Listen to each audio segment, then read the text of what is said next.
Hello అండి. Welcome to our channel. నేను మీ సిరి. ఈరోజు మనం చెప్పుకోబోయే కథ 'ప్రియా నీదాన్ని' పార్ట్ 71. ఇక కథలోకి వెళ్ళిపోదాం. రిషిని చూస్తున్న అందరి కళ్ళల్లో నీళ్లు తిరిగాయి. అందరిలో ఒక్కటే భయం. ఆమె లేని అతని మనుగడ ఏంటి? ఆ ఆలోచనకి విపరీతమైన భయం కలిగింది నాలో. అతను ఒక్కడిని వదిలిపెట్టాలని నాకు అస్సలు అనిపించలేదు. మీరు వెళ్ళండి, నేను తీసుకొస్తాను విశాల్ అంటున్నా వాళ్ళనే వెళ్ళిపోమని చెప్పాను నేను. మరోసారి అతని పక్కన కూర్చొని, రిషి ప్లీజ్ రండి, నేను పిలుస్తూనే ఉన్నాను. అతనేమాత్రం లేవలేదు. ఏడ్చి ఏడ్చి అతని కన్నీళ్ళు ఇంకిపోయి అతని మనసు స్తబ్దుగా మారిపోయిందనుకుంటా. ఉలుకు పలుకు లేకుండా ఉన్నాడు. ప్రాణాలతో లేని ఆమెని ఎన్ని ప్రశ్నలు అడుగుతున్నాడో, ఆమెని ఎంత నిందిస్తున్నాడో. రాహిణి ఎందుకు చనిపోయిందో రీజన్ నాకు తెలుసు. ఇంకాస్త గట్టిగా మాట్లాడాను. అయినా అవేమీ పట్టించుకునే స్థితిలో లేడు అతను. అతని రెక్క పట్టుకొని గట్టిగా లాగాను. చీకట్లో కూడా తన కళ్ళు నిప్పు కనికల్లా ఉన్నాయి. అత్యంత బాధతో ఉన్న తన ముఖాన్ని చూస్తుంటే ఎవరికైనా జాలి కలిగి తీరుతుంది. అతని చెంపల మీద చేతులు పోనిచ్చి, రాహిణి అని ఆగి, వినిపిస్తుందా నీకు? రాహిణి పెయిన్ తట్టుకోలేక ప్రాణాలు తీసుకుంది. నీకు అర్థమవుతుందా అని నేను గట్టిగా మాట్లాడుతూ అతని కళ్ళల్లో నీటి పొరని మిలమిలా మెరుస్తోంది. ఒక్కసారిగా మిగతా ముగ్గురు మా చుట్టూ గుమిగూడారు. రిషి చూస్తున్నాడు అలాగే. అతడొక పిచ్చివాడు. సర్వం కోల్పోయిన పిచ్చివాడు. ప్రేమను కోల్పోయిన పిచ్చివాడు. ప్రాణాన్ని కోల్పోయిన పిచ్చివాడు. మిగతా వాళ్ళందరూ నా వైపు ప్రశ్నార్థకంగా చూస్తుంటే నా చేతిలో మడిచి ఉన్న పేపర్ తీసి రిషికి చూపించాను. వెంటనే విశాల్ సెల్ ఫోన్ లైట్ వేశాడు. రాహిణి నొప్పి భరించలేక చనిపోయినట్టు రాసిన మాటలు, రిషిని క్షమాపణలు అడుగుతున్న మాటలు అందరూ చూశాడు. నీకు అర్థమవుతుందా? తను ఆ బాధ భరించలేక ప్రాణాలు తీసుకుంది. ఇంతకాలం నీకోసమే ఆ బాధ భరించింది. ఎందుకని నువ్వు అర్థం చేసుకోలేకపోతున్నావు? నువ్వు ఇలా అయిపోవాలనా తను కోరుకుంది? లేకపోతే నువ్వు బాగుండాలనా? తనింత చేస్తే తనకేం మిగిలింది? చచ్చిపోయిన తన్ని ప్రశాంతంగా ఉండనివ్వవా? నువ్వు ఇలా అయిపోతే తన ఆత్మకు కూడా శాంతి కలగదు. తను బాధ నుండి విముక్తి పొందింది. ప్లీజ్ ఈ వాస్తవాన్ని అంగీకరించు.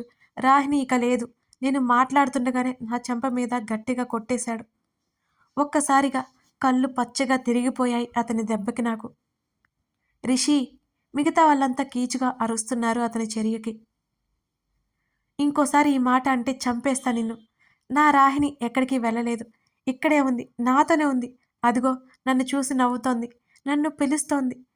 అతని మాటలకు మతి భ్రమించింది నాకు. అతని మానసిక స్థితి ఎలా ఉందో అంచనా వేసాగాను. అతను వేసిన దెబ్బకి సెట్ అవడానికి 5 నిమిషాలైనా పట్టింది నాకు. అవని నా పక్కనే ఉన్న సోనాలి ఆదుర్దాగా నన్ను పట్టుకుంది. నాకేం కాలేదు అన్నాను సోనాలి చేతులు విడిపించుకుంటూ. రిషి రాహిణి లేదు, అర్థమవుతుందా నీకు? సోనాలి గట్టిగా అరిచింది. వెంటనే ప్రేమ విశాల్ అదే చెప్పారు. అతడు వాస్తవాన్ని నమ్మేలా గట్టిగా మాట్లాడుతున్నారు అందరూ. జుట్టులోకి 2 చేతులు పోనిచ్చి మోకాళ్ళ మీద కూర్చుని గట్టిగా అరుస్తూ రోదిస్తుంటే నా గుండె నీరైపోయింది అతన్ని చూస్తుంటే. అతడు కాళ్ళల్లో శక్తి లేనట్టు నిస్సత్తుగా ముందుకు పడిపోతుంటే వెంటనే అతన్ని పొదివి పట్టుకున్నాను. అతనికి నిజం తెలుస్తున్నా ఈ వాస్తవాన్ని అతను అంగీకరించలేకపోతున్నాడు. ఆమె దూరాన్ని అతడు తట్టుకోలేక సంఘర్షణకు గురవుతున్నాడు.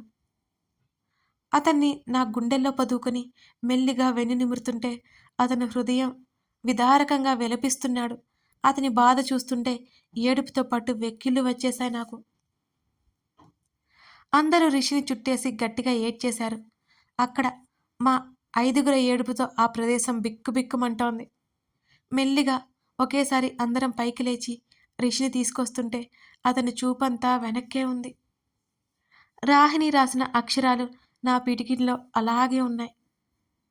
ఎంతసేపున్నా అతనికి వెనక్కి వెళ్ళాలని ఉన్నా వెళ్ళనివ్వకుండా లాక్కొచ్చేశాము అందరం కలిసి.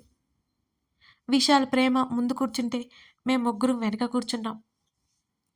రిషిని వదలలేదు నేను, వదలాలి అని అనుకోవట్లేదు. అలాగే నా ఒడిలో జారపడిపోయాడు. అతని దృఢమైన శరీరం గడ్డపోచితో సమానమైంది ఆ క్షణం. అంత అంత నిస్సత్తువగా మారిపోయాడు. అంత నిస్సత్తువ ఆవహించింది అతన్ని. సోనాలి, రాహిణి వల్ల అమ్మ, నాన్నగారు అని నేను చెప్తుంటే, నేను చూసుకుంటాను మెల్లిగా అన్నాడు విశాల్. కార్‌ని మేమున్న ఇంటికి తీసుకువచ్చేశారు. రాహిణి వాళ్ళింటికి వెళ్తే అతన్ని ఆపడం కష్టం అని ఆలోచించాడేమో విశాల్ ఇక్కడికి తీసుకొచ్చాడు. కారు ఆగగానే చుట్టూ చూసి కారు దిగి మౌనంగా ఇంట్లోకి వెళ్ళిపోయాడు రిషి. వాళ్ళు జాగ్రత్త, నేను చెప్తుంటే ముగ్గురు రిషిని చూసుకోమని మరీ మరీ చెప్పారు. నా ప్రాణం గురించి నాకు చెప్పాలా? అతన్ని ఈ పరిస్థితుల్లో నేనసలు వదిలిపెట్టగలనా? నేను తలాడించి ఇంట్లోకి నడిచాను. ఇల్లంతా నిశ్శబ్దం. శాంతమ్మ కూడా రాహిణి పోయిన బాధని తట్టుకోలేకపోతోంది. ఇవన్నీ తెలియని నా తమ్ముడు గదిలో చదువుకుంటున్నాడు. నేను హాల్లోకి వెళ్ళేసరికి పైకి వెళ్ళిపోయాడు రిషి. నా తమ్ముడి గదిలోకి వెళ్ళాను. వాణ్ణి ఇక్కడ ఉంచితే డిస్టర్బ్ అవుతాడు. కానీ ఏం చేయాలి? మా అత్తయ్య వాళ్ళ దగ్గరికి పంపిస్తే? అవును, పంపించాలి. వాణ్ణి బట్టలు సర్దుకోమని చెప్పి ఎగ్జామ్ అయిపోయే వరకు అక్కడే ఉండాలని చెప్పాను. వాడు కారణం అడగలేదు నన్ను. డ్రైవర్కి చెప్పి దించమని పంపించాను. అప్పుడు మాట్లాడాను ఫోన్ కాల్ రిషిగా వాళ్ళ నాన్నగారితో. ఆయన సరే అనడం తప్ప ఇంకేం మాట్లాడలేకపోయారు.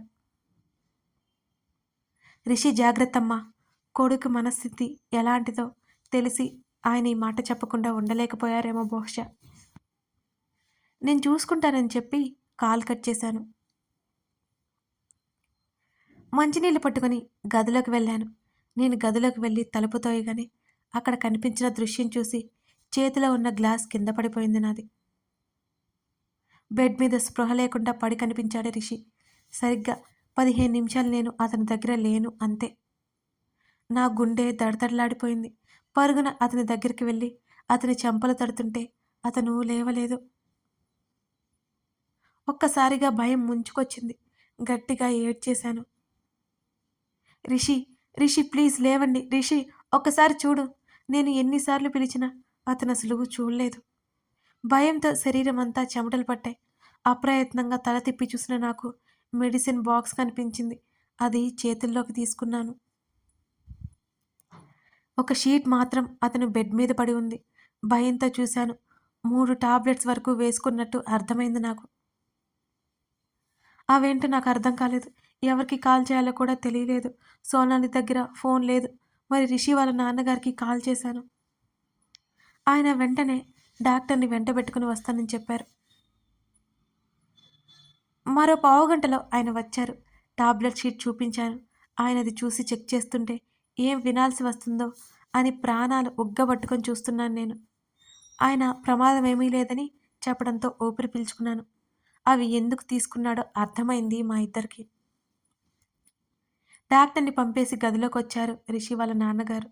రిషి తల నిమిరి, వీణ్ణి ఇలా చూడలేకపోతున్నాను. ఎలా ఉండేవాడు, ఎలా అయిపోయాడు? ఆయన బయటకు చెప్పలేక, లోపల దాచుకోలేక అవస్థలు పడుతూ బాధగా మాట్లాడేసి జాగ్రత్తలు చెప్పి వెళ్ళిపోయారు. ఆయన మాటల్లో తెలిసింది వీళ్ళమ్మగారు కూడా నీరజ గారితో ఉండిపోయారని. మెల్లిగా రిషి పక్కన వెళ్ళి కూర్చున్నాను. అతని చేతిని నుదురికి ఆనించుకొని కూర్చున్నాను అలాగే. రాహిణి బాగా గుర్తొస్తోంది. ఎంత స్వచ్ఛంగా నవ్వేది, ఎంత ఆప్యాయంగా పలకరించేది.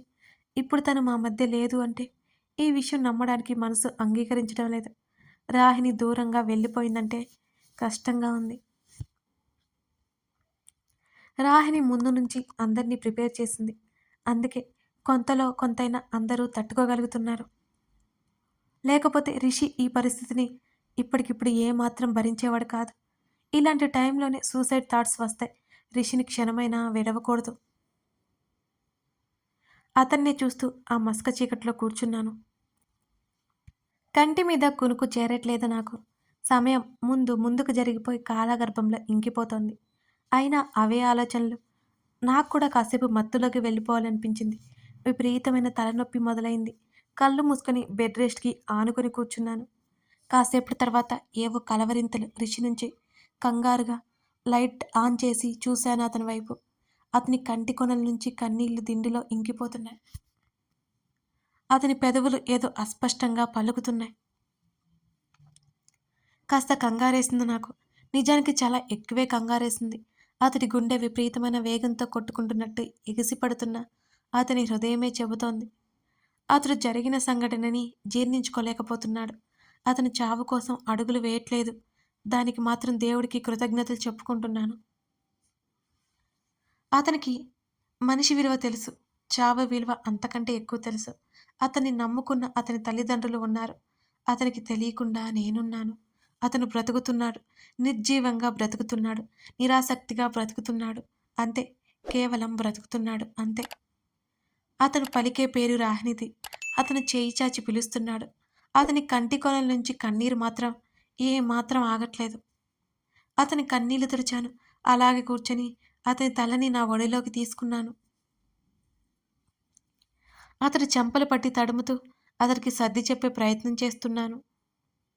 అతడసలు ఈ లోకంలోనే లేడు. ఎక్కడో ప్రేమ లోతుల్లో రాహినితో ఉన్నాడు.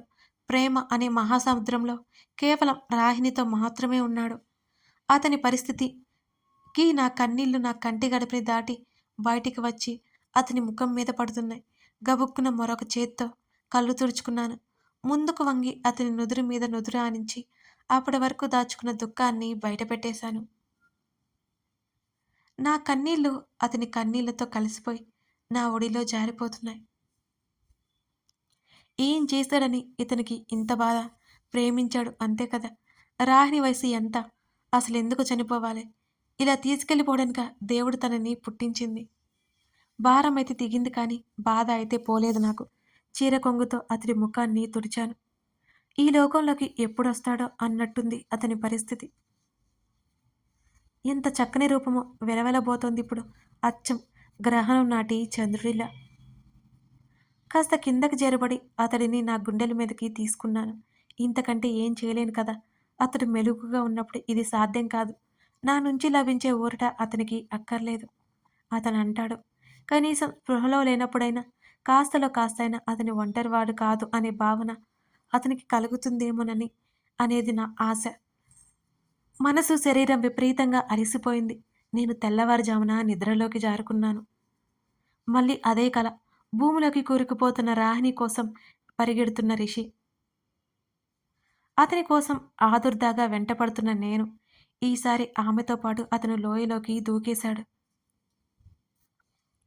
ఒక్కసారిగా ఉలిక్కిపడి నిద్రలేచాను. భయంతో నా శరీరం కంపించిపోయింది. రిషి! అతని పేరును గట్టిగా పిలుస్తూ చుట్టూ చూశాను. అతను నా గుండెల మీద గాఢ నిద్రలో ఉన్నాడు. విపరీతమైన భావావేశం నాలో. నిజానికి అది భయం. అతని ముఖమంతా ముద్దులు పెట్టేశాను. భయంతో ఇంకా ఇంకా పొదివి పట్టుకున్నాను. అతనికి ఏమవుతుందో అని భయం నాలో. ఇక నిద్ర పట్టలేదు నాకు. నిద్రలో మెలకువలో రాహిణి కనబడుతోంది. మొట్టమొదటిసారి మా అమ్మ నాన్నని అన్యాయంగా తీసుకెళ్ళినప్పుడు దేవుడి మీద నాకు పూర్తిగా నమ్మకం పోయింది. ఇప్పుడు మళ్ళీ దేవుడంటే కోపం నాకు. అన్యాయంగా అందరినీ తీసుకెళ్ళిపోతాడు. ఆయనకేం తెలుసు మనుషుల విలువ, బంధాల విలువ. ఉదయమైంది. రిషి తలని మెల్లిగా దిండి మీదకి చేర్చి ముఖం కడుక్కొని వచ్చి రిషి కోసం చూడగా తనింకా లేవలేదు. ఎలా గడవాలి ఇక మీదట రోజులన్నీ? గది తలుపు తట్టిన శబ్దం రాగానే వెళ్ళి తలుపు తెరిచాను. ఎవరో కొత్త పనావిడ. కాఫీ తెమ్మంటారా అంది. వద్దు అని పంపేశాను. బాల్కనీ డోర్ ఓపెన్ చేశాను. నేరుగా ఉషోదయ కిరణాలు రిషిని తాకుతున్నాయి. అతనికి వెలుగును పంచుతున్నాయి. అయినా ఉపయోగం ఏంటి? అతని జీవితం గాఢాంధకారంలో ముందే మునిగిపోయింది. 9 గంటల సమయంలో ఎవరో వచ్చారని పనావిడ చెప్తే నేను కిందకెళ్ళాను. అతనెవరో నాకు అర్థం కాలేదు. నేనెప్పుడూ అతన్ని చూడలేదు. ఎవరండి మీరు? ఎవరు కావాలి? అని అడిగాను. నన్ను పరీక్షగా గమనించి రిషి భార్యనా మీరు? అని అన్నాడు. అవును, మీరు? అని అడిగాను సందేహంగా. నా పేరు మాధవ్, రిషి స్నేహితుడిని అన్నాడు అతను. ఈ పేరు ఎక్కడో విన్నట్టనిపించింది నాకు. ఆయన ఇంకా లేవలేదు. మీరు కూర్చోండి అని అన్నాను. పని ఆవిడ కాఫీ తెప్పిస్తుంటే వద్దని చెప్పారు. అతను నాతో ఏదో చెప్పడానికి తటపటాయిస్తుంటే, పర్వాలేదు నాతో చెప్పండి. నేను ఆయనకి చెప్తాను అనగానే, రిషి ఎలా ఉన్నాడు? అతడి ముఖంలోకి చూసి నాకు దేనికో సందేహిస్తున్నట్టు అర్థమైంది. బాలేడు. ఏమీ బాలేడండి అన్నాను నేను. ఏమైంది? అతను ఏమీ తెలియనట్టే అడుగుతుంటే నాకు నవ్వొచ్చింది. నేనేమైనా అనుకుంటానేమోనని, లేకపోతే రిషికి నాకు మధ్య అపార్థాలు వస్తాయేమోనని అనుకుంటున్నాడేమో. రిషికి కావలసిన వారు కాలం చేశారు అన్నాను నేను. నేను చెప్పగానే అతడి ముఖంలో ఆ బాధ స్పష్టంగా కనిపించింది నాకు. నేను ఈరోజే స్టేషన్ నుంచి వచ్చానండి. రిషిని కలవాలి అని ఎంతో ఆదుర్దాగా అన్నాడు. రండి అంటూ గదివైపుకు తీసుకొచ్చాను. రిషిని చూసి పరుగున దగ్గరికి వెళ్ళాడు అతను. రిషి రిషి పిలుస్తుంటే కళ్ళు తెరవడానికి ప్రయత్నం చేస్తున్నాడు రిషి. కథ కొనసాగుతోంది. ఈ కథ నచ్చితే తప్పకుండా లైక్ చేయండి. మీ అమూల్యమైన అభిప్రాయాలను తెలపండి. అలాగే మీ స్నేహితులకి షేర్ చేయండి. సబ్స్క్రైబ్ చేయడం మర్చిపోకండి. Thank you for watching this video. మరో ఎపిసోడ్తో మళ్ళీ కలుద్దాం.